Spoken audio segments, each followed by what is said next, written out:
Kryebashkiaku i Tiranës inspektoi punimet e projektit për rehabilitimin e plot të varrezave të Sharrës. Investimin që po bëhet në këtë zonë, po shoqërohet edhe me rinovimin e gjithë infrastrukturës urbane në kombinat. Unë besoj që qyteti duhet ketë një harmoni, ku respekton dinjitetin e atyre që s'jetojnë më, po sigurisht dhe dinjitetin e të gjallëve që jetojnë dhe që ka nevojë për shërbime publike. Ndaj ky është një projekt që ka bashkuar të dyja këto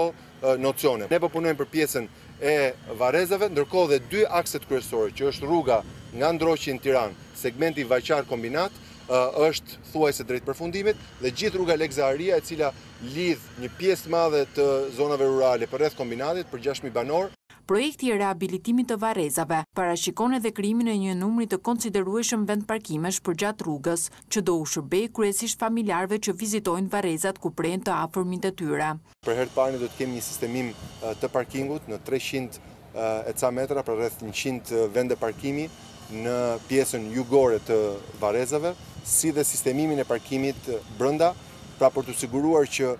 të paktën disa momente kyç në jetën e qytetit tonë, si lam të mira që i bëjmë një të dashuri,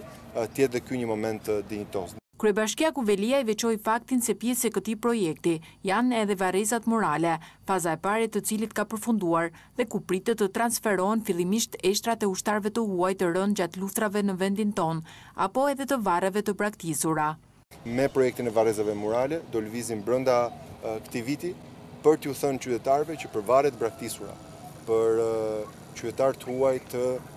50-60 viteve më përpara, por edhe në bashkëpunim me komunitetet fetare, ne të kemi një dakordsi që të shkojmë edhe këtu, bëjmë një hap modernizimi. Kryetari i bashkisë i bëri thirrje qytetarëve që kanë zaptuar apo ndërtuar duke ngushtuar hapësirat e varrezave apo rrugëve që të shpihen aty, të riqen vetë përpara se të mbërrinë ekskavatorët dhe punonjësit e bashkisë.